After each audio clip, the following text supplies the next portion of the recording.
परिचय। आइए बच्चों, एक खेल खेलें।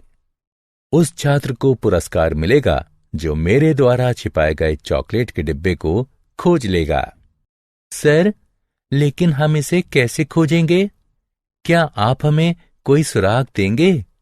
नहीं सागर, कोई सुराग नहीं मिलेगा। तुम्हें अपने आप खोजना है। तुम क्या सोचते हो? ये आसान है।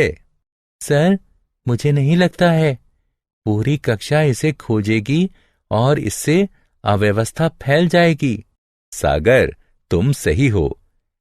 इसी प्रकार जब हम तत्वों को खोजते हैं तो एक अव्यवस्था हो जाती है। आओ, मैं तुम्हें इसके बारे में विस्तार से बताऊं। बच्चों, इस पाठ में हम यह सीखेंगे कि किस आधार पर तत्वों का वर्गीकरण किया जाता है। उद्देश्य। इस पाठ के अंत में आप निम्न करने में सक्षम हो जाएंगे। तत्वों के वर्गीकरण के प्रारंभिक प्रयास का वर्णन करना, मेंडेलीव की आवर्त सारणी का वर्णन करना, आधुनिक आवर्त सारणी का वर्णन करना।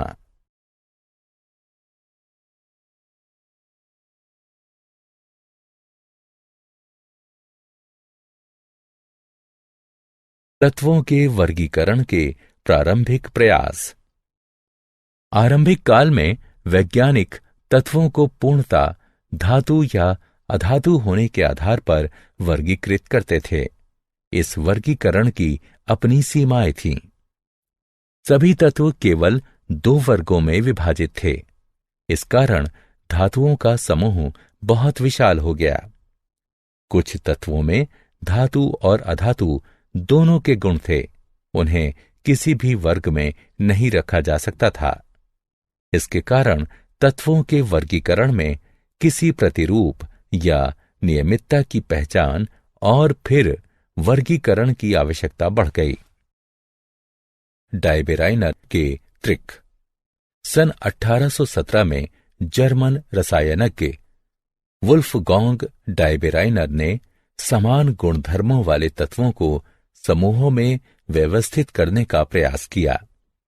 उन्होंने 3-3 तत्व वाले कुछ समूहों को चुना एवं उन समूहों को त्रिक कहा।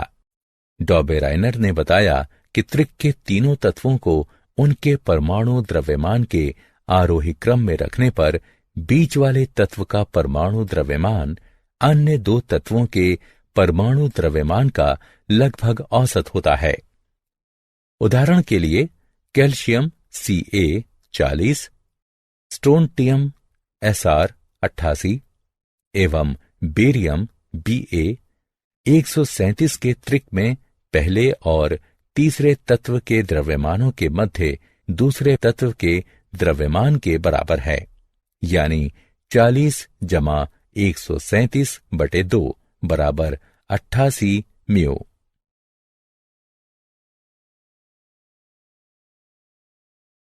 क्या आप जानते हैं? जर्मन लेखक गोइथे डायबेराइनर के दोस्त थे। वो डायबेराइनर का व्याख्यान नियमित सुनते थे और उनकी केमिकल एफिनिटीज के सिद्धांत का प्रयोग उन्होंने अपनी 1809 के प्रसिद्ध लघु उपन्यास इलेक्टिव एफिनिटीज में किया था।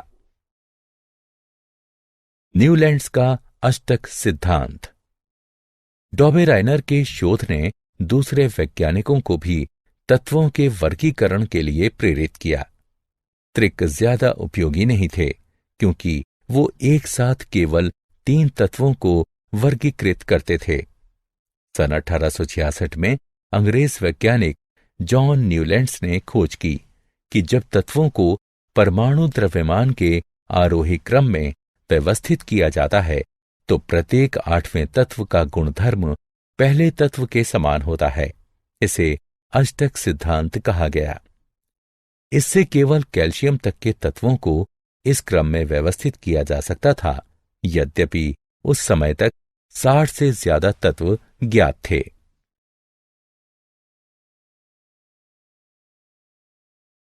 क्या आप जानते हैं, दूसरे वैज्ञानिकों की तरह ही न्यूलैंड्स भी समान भार और परमाणु भार का प्रयोग करते समय अर्थ विभेद नहीं करते थे और 1863 में अपने शोध पत्र में उन्होंने अपने पूर्वजों द्वारा प्रयोग किए गए मान का ही प्रयोग किया।